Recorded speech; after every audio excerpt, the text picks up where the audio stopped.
ყოფილი მმართველი ძალა კვლავ ხელისუფლების სათავეში და გაცილებით ადრე ვიდრე ეს კანონით განსაზღვრული 4 წელიწადია.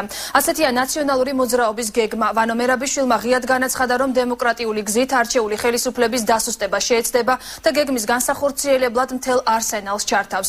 ექსპერტების ნაწილი აცხადებს, რომ ნაციონალური მოძრაობა ისევ ნაცად მეთოდებს გამოიყენებს. მათ შორის იქნება სამოქალაქო ინსტიტუტების შექმნა და ირიბად ქვეყნის მართვაში მონაწილეობა. ყოფილი მმართველი ძალის წარმატება კი ახალი ხელისუფლების სიძლიერეზე იქნება დამოკიდებული. სამწუხაროდ ეს თავრობა ისეთია, რომ ჩვენ ვერ დაველოდებით 4 წელიწადს. ნაციონალური მოძრაობის ერთ-ერთი ლიდერი ლოდინს არაპირებს. ვანო მერაბიშვილი უახლოეს მომავალში ხელისუფლების დასუსტებას ნაცადი მეთოდებით გეგმავს. ამ რჩევაზე განაწყენებული კი ამბობს, რომ საზოგადოების ნაწილის არჩევანი ფულმა განაპირობა. ხელისუფლებაში მოსვლის სხვადასხვა ფორმები არსებობს. რეალურად საზოგადოების კონტროლის განხორციელება, მისი ინსტიტუტების დასუსტება, სახელმწიფოს იმ ინსტიტუტების, რომლებიც რეპრესიულია, გადაბირება ადამიანების. მე მინდა გითხრათ, რომ ჩვენ 2003 წელს სანამ რადების რევოლუცია მოხდებოდა, ნაწილობრივ ვიყავით ხელისუფლებაში. აი ადამიანს რო ფულის აღება რო უნდა, ასე ვთქვათ რა, ხელი რო გაუვლის ფულის ასაღებად და თვალები რო ებიდნენ, ასე ვთქვათ და ალბათ გასწორ არჩევნებს როგორ მოდიოდა ხალხი, ხო ესე თვალები დაბედნული მოდიოდა. თანაგუნდელის განცხადებას ქვეყნის პრეზიდენტიც ეხმაურება. მე უფრო ვისურვებდი, რომ ამ თავრობა ამოქმედოს ბერკეტები რო ხალხს დაეხმაროს, მე ამას უფრო ვისურვებდი. ყველა თავრობას თვითონ შეუძლია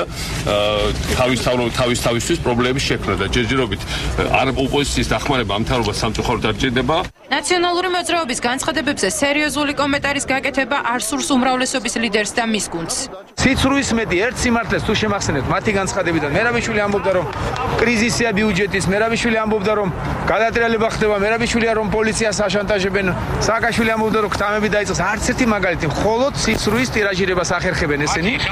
ჩვენ უმრავლესობამ გადავწყვიტეთ და საზოგადოებას მე მალე მოვუწოდებ, ალბათ 6 წლის ჩემ გამოსვლაშიც ამას დავაფიქსირებ, რომ მათ განცხადებებზე სერიოზულ რეაქციებს აღარ გავაკეთებ. მერაბიშვილის განცხადებებთან დაკავშირებით იმისი რა ქვია უგულავას განცხადებებთან და პრეზიდენტის განცხადებებთან დაკავშირებით საერთოდ არ ვაკეთებ ხოლმე ზედმეტად კომენტარს. ვანო მერაბიშვილს როგორც ნაციონალური მოძრაობის ლიდერს ურჩევ, რომ დაიწყოს პირველი რამდენიმე წელი ბოდიშის მოხდით დაიწყოს. იმ წამებისთვის, იმ შეურაცხყოფისთვის, იმ მოსმენებისთვის, იმ დაჭერებისთვის. ექსპერტები აცხადებენ, რომ ნაციონალური მოძრაობის მიერ ძალაუფლების დაბრუნება მხოლოდ პრეზიდენტის უფლებამოსილების გამოყენებისა და თავრობის დათხოვნის გზით შეიძლება. მერაბიშვილის მიერ ნახსენები მეთოდები კი ხელისუფლების უზურპაციას გულისხმობს. რესურსები ფინანსური, თქვა შეიძლება გააჩნია, რომლის ამოქმედებას აპირებს, ესე იგი ახლა სხვა რა გარეჟარეზე დაყრდნობა გამორიცხული ესეც. ახლა შიგნით თქვათ მოსახლეობის უკმაყოფილების დუღილის წერტილამდე აყვანაც გამორიცხულია. ხელისუფლებაში მოსვლა არჩევნების გარეშე ეს ნიშნავს იმ ნებისმიერ თემაში, ნებისმიერი კუთხით განხილვაში ნიშნავს მხოლოდ ერთს, ხელისუფლების უზურპაციას. შესაძლებელია ჯერ კიდევ აქვთ დრო გამოიყენონ პრეზიდენტის ბერკეტები, გაუშვან ეს მთავრობა, ამავდროულად შეაშინონ ნახევარზე მეტი პარლამენტარები, ვინც ყავს ქართულ ოცნებას.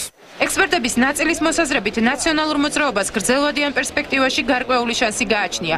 2-3 წელიწადში მიმდინარე პოლიტიკით საზოგადოების უკმაყოფილების, კოალიციაში მიმდინარე უთანხმოებების, გადაბირებული პოლიტიკოსებისა და არასამთავრობო სექტორის გამოყენებით ოპოზიცია სამთავრობო კრიზისის გამოწვევა შეძლებს. პოლიტოლოგები ამბობენ, რომ გეგმის განხორციელება არა ნაციონალური მოძრაობის მეთოდებზე, არამედ ხელისუფლების სიძლიერეზე იქნება დამოკიდებული.